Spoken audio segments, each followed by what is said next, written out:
Les forces spéciales FS, c'est la nouvelle unité qui va exister au sein de l'armée burkinabé, selon un décret présidentiel datant du 2 juin dernier. Dans ce journal, nous vous proposons de découvrir les généralités de la mission de ces FS.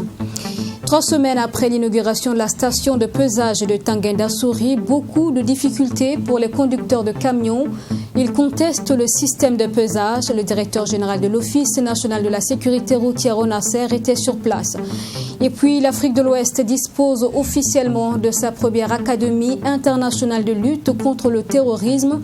L'infrastructure qui a déjà formé 500 acteurs est située à Jacquesville en Côte d'Ivoire. Elle a été inaugurée hier par le Premier ministre ivoirien. Image en fin de journal. Bonsoir à tous et bienvenue dans cette session d'information. Une nouvelle unité donc au sein de l'armée burkinabé. Il s'agit des forces spéciales en abrégé FS. Les membres de cette unité seront recrutés et subiront une formation particulière. Ils vont surtout mener des missions en dehors des cadres d'opération conventionnels. Les forces spéciales ont été créées par décret du président du Faso le 2 juin dernier. Précision avec Fatima Tanikiema.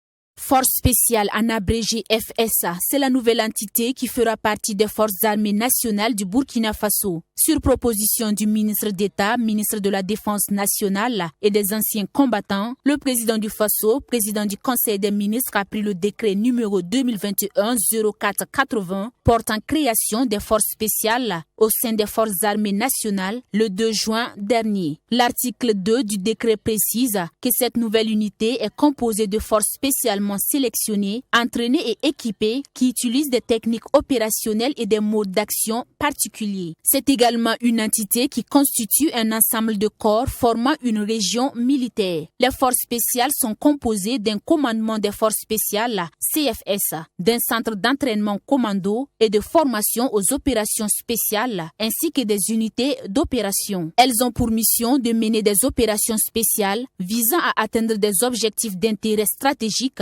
le plus souvent en dehors des cadres d'opération conventionnels, que ce soit sur le plan national ou international. Il faut noter que le personnel des forces armées nationales est sélectionné parmi les officiers, les sous-officiers et militaires du rang volontaire et ils sont régis par un statut particulier. Leur emploi relève du président du Faso, mais ils sont placés sous le commandement opérationnel du chef d'état-major général des armées. Rappelons que le régiment de sécurité présidentielle RSP, qui était aussi une force spéciale, a été dissous au lendemain du putsch manqué de 2015. Et nous sommes 3 semaines après l'inauguration de la station de pesage de Tanguy-Ndassuri. Hier jeudi, l'infrastructure a été visitée par le directeur général de l'Office national de la sécurité routière au Nasser. Adama Kouraogo a voulu constater le mode de fonctionnement de ce poste de pesage dont la gestion est confiée au groupe Afrique Pesage Burkina. Il est à noter que le mode de pesage à l'essieu utilisé donc dans cette station pose déjà beaucoup de problèmes aux chauffeurs. Précision avec Maxime Judbambara. Postés des deux côtés du goudron sur la nationale numéro 1, ces agents vérificateurs ont pour rôle d'orienter tous les camions transportant des marchandises vers cette station de pesage de Tanguy-Ndassuri.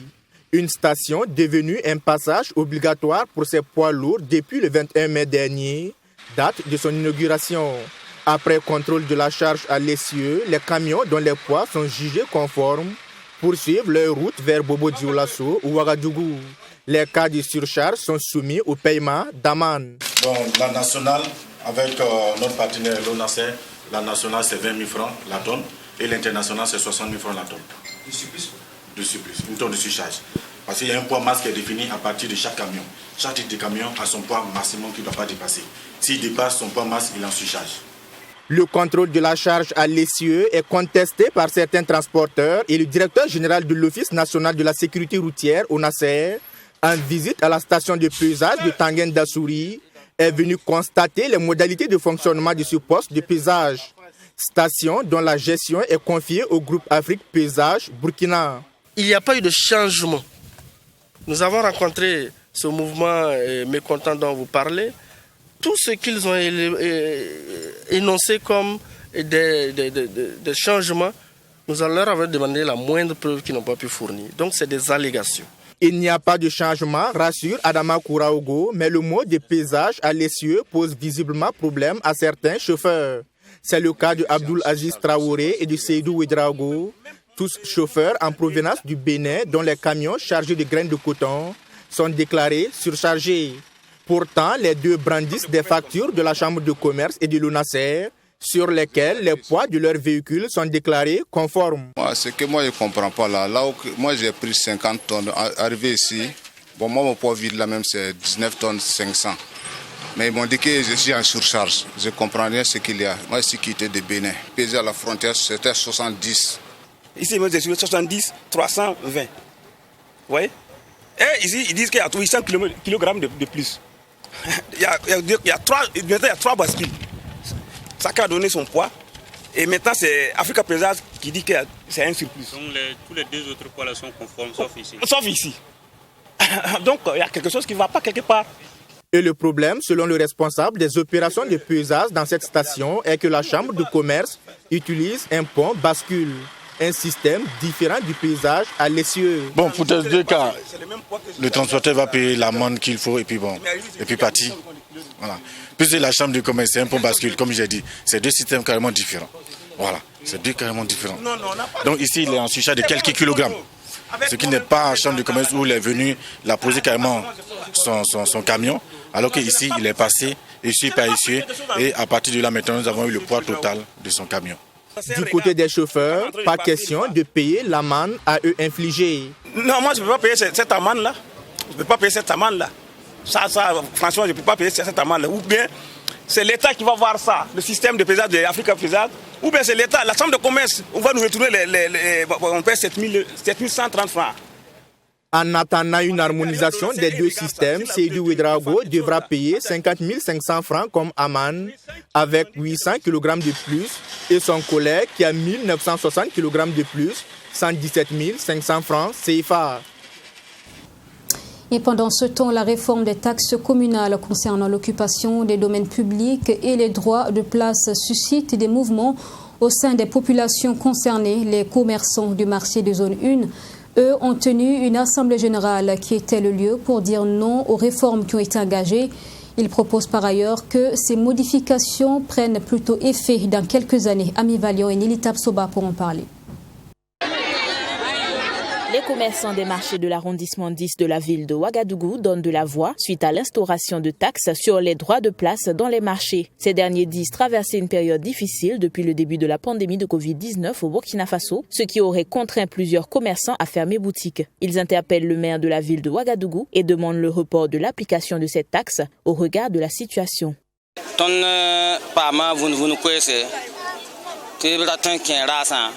Selon nos sources, on aurait entendu que des gens viendront prélever des taxes dans notre marché. Nous qui sommes là depuis l'installation du marché jusqu'à l'arrivée du Covid-19, nous sommes les seuls à savoir les difficultés auxquelles nous faisons face.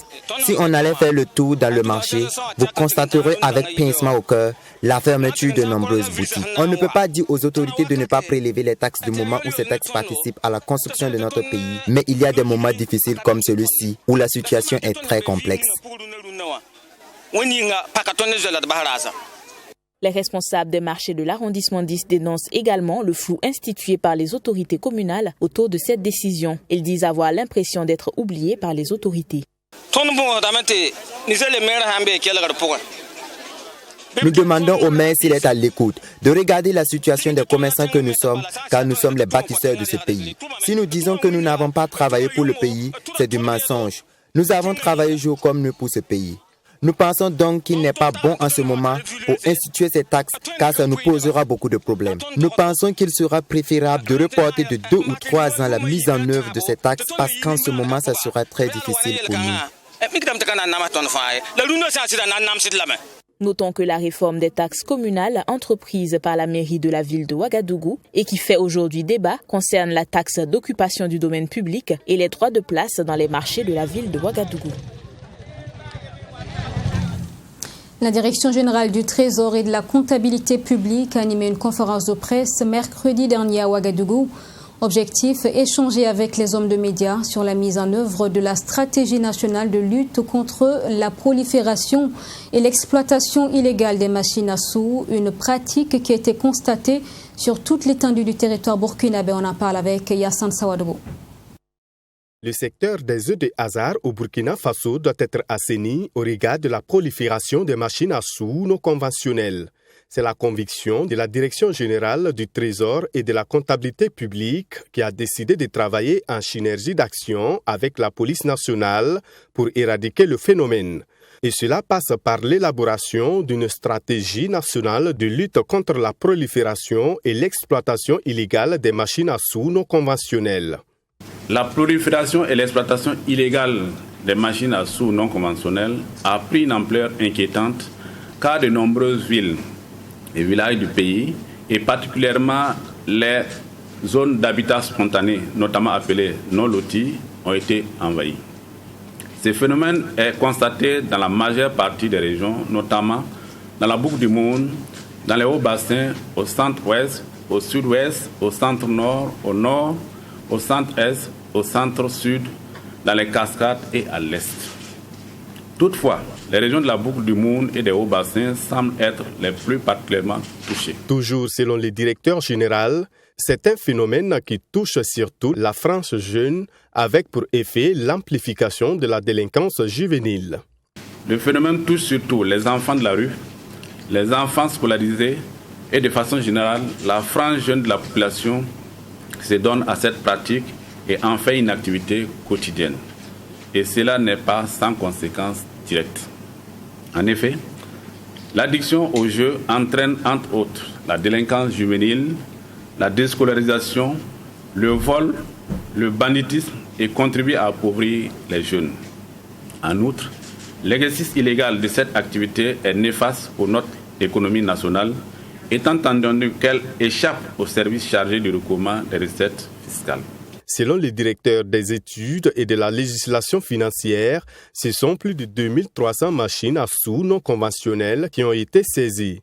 Et cela a été suivi d'une suspension des licences d'exploitation des machines à sous.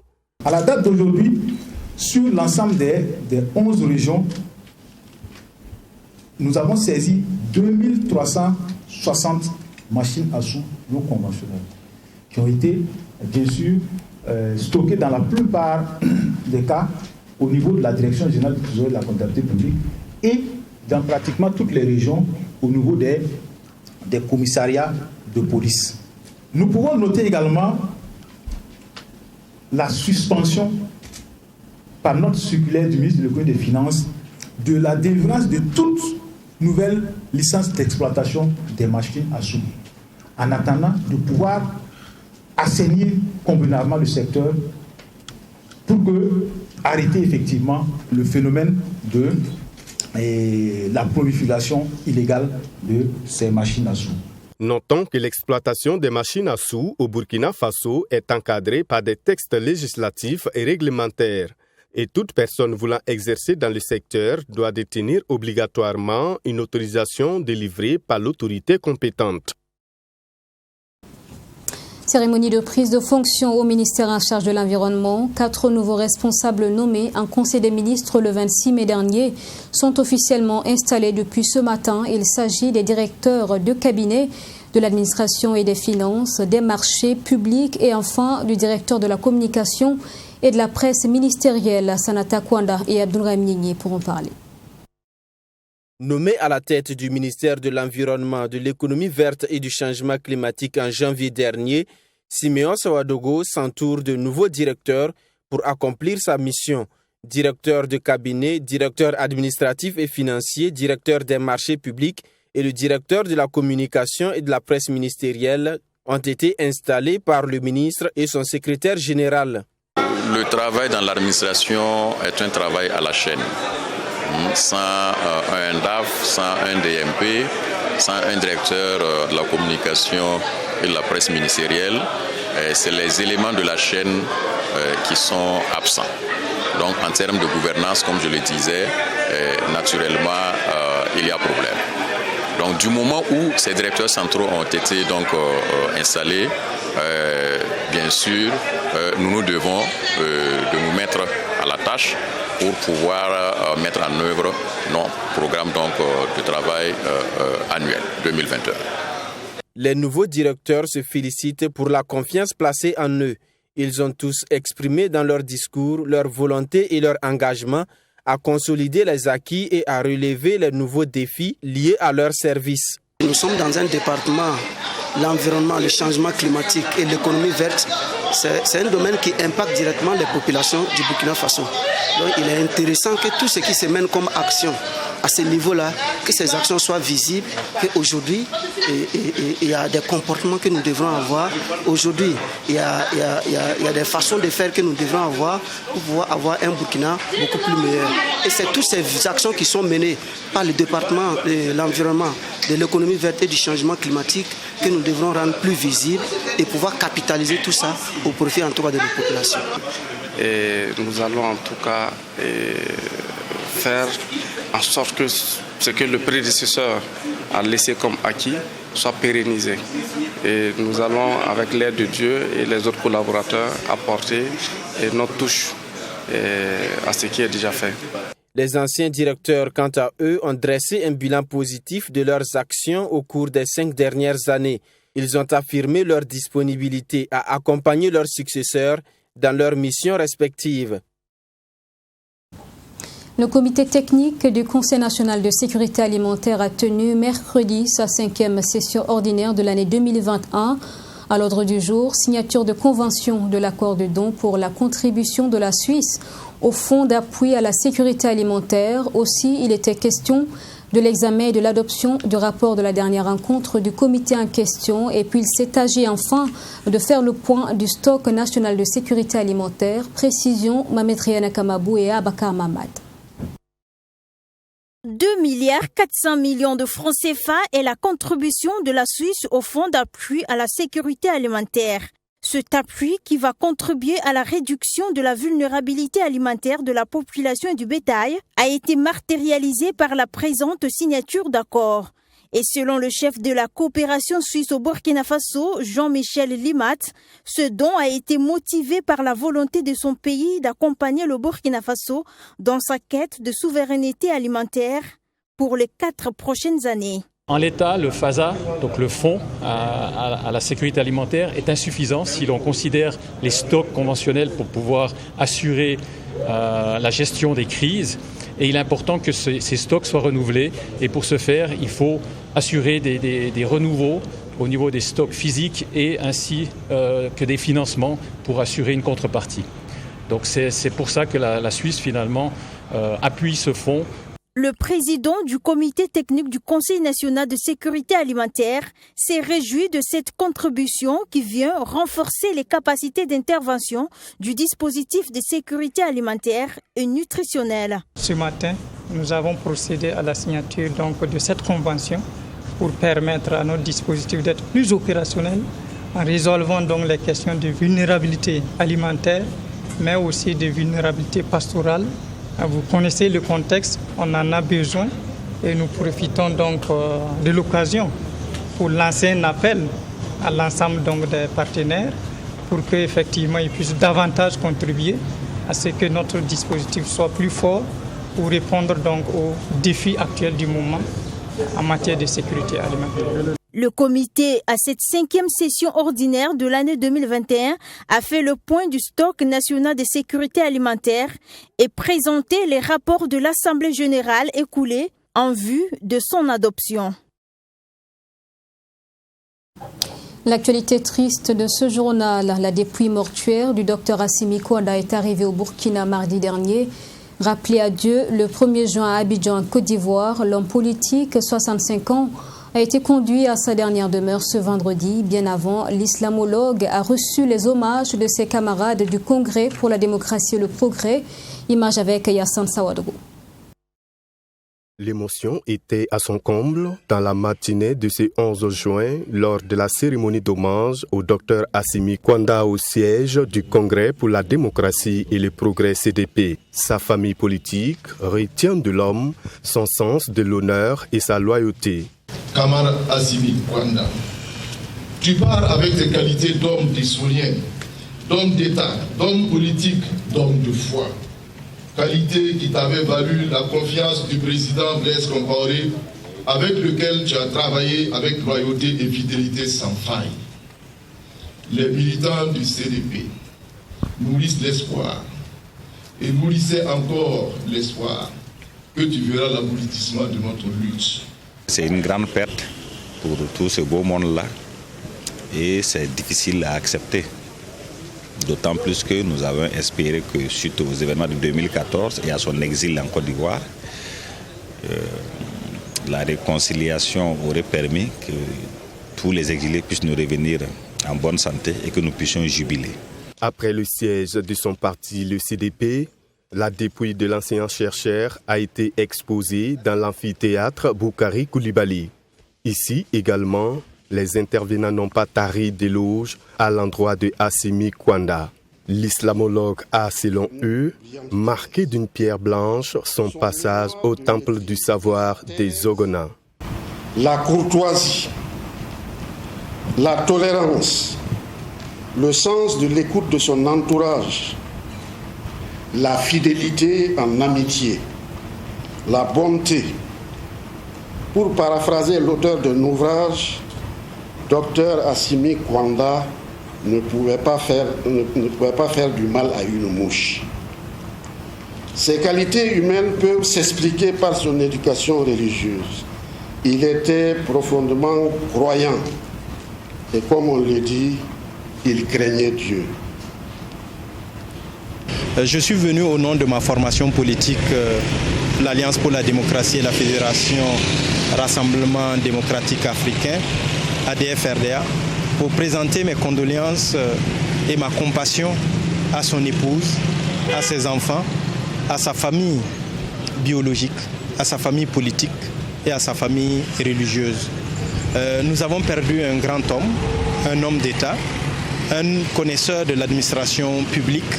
Nous avons perdu également un grand islamologue, un historien, un homme de courage, de dignité et de conviction. Pour le président du mouvement du peuple pour le progrès MPP, Simon Compaoré, la disparition de l'homme est une grande perte, aussi bien pour la classe politique burkinabé que pour le monde universitaire. Là, on fait la politique ensemble.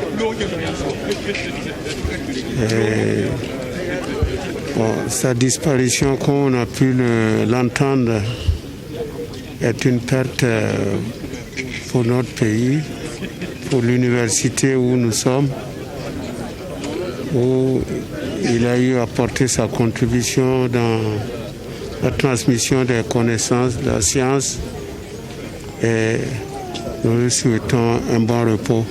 Pour rappel, le docteur Assimi Kwanda a été ambassadeur extraordinaire et plénipotentiaire, directeur des cabinets de l'ancien président Blaise Compaoré et ministre d'État auprès de la présidence. Décédé le 1er juin 2021 à Abidjan, en République de Côte d'Ivoire, Assimi Kwanda a été inhumé à Ouagadougou, à son domicile, dans l'intimité familiale.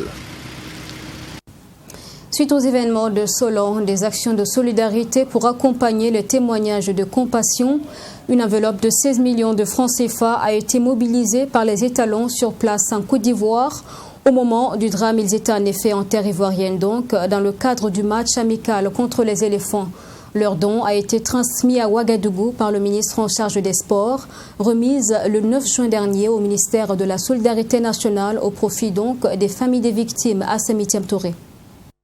16 millions de francs CFA, c'est la somme que les étalons du Burkina ont offert aux personnes en détresse suite à l'attaque meurtrière de Solhan en guise de soutien. Une somme destinée également aux déplacés internes.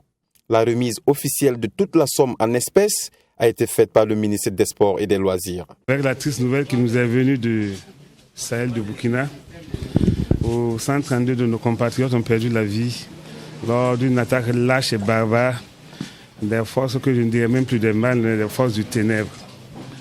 Et au lendemain de ce match, les étalons se sont réunis et ils ont souhaité apporter leur compassion et leur solidarité à ces populations injustement massacrées. Ils ont cotisé une somme de 16 millions, y compris les membres de la délégation qui se trouvaient à Abidjan. Et nous sommes chargés donc de vous apporter cette somme, de remettre afin que vous puissiez, au-delà du travail formidable que vos équipes font sur le terrain, avoir un peu de quoi pouvoir réchauffer les cœurs des familles de Solane. Cette enveloppe, aussitôt reçue par les autorités, a été remise au Fonds national de solidarité. Pour plus de traçabilité, il est impératif, selon la ministre, d'impliquer cette institution. Elle apprécie en outre cette initiative d'élan de solidarité qui permettra à ces personnes de retrouver un tant soit peu l'espoir et la quiétude. Vous savez aussi que le contexte budgétaire fait que les ressources sont limitées, donc la prise en charge se fait difficilement. Donc nous voulons vraiment dire merci aux étalons, merci au ministre du Sport, bien entendu, qui encadre la fédération pour qu'il y ait cette initiative de solidarité au profit des populations déplacées internes. Il est bien dit que c'est vrai que c'est le drame et vraiment ce carnage de Solane qui a suscité cet élan de générosité, mais il était bon aussi de dire que beaucoup de joueurs aussi individuellement ou collectivement participaient à cet élan de générosité au profit des personnes déplacées. Et dit que ces 16 millions iraient à toutes les familles des attaques et aux populations déplacées internes. Il est bon de savoir qu'en plus de l'attaque de Solane qui nous a coûté 132 personnes, il y a eu l'attaque au niveau du Loudalan, Tinakov, il y a eu l'attaque au niveau de l'Est et tout. Donc il est bon de savoir que c'est pas seulement les victimes de Solane, mais toutes les victimes du Burkina Faso qui ont besoin de la réponse du gouvernement. Cela va nous donner un bol d'oxygène. Et pour finir, nous avons remis cet argent au Fonds national de solidarité qui, pour le décaissement aussi, va respecter les procédures en la matière.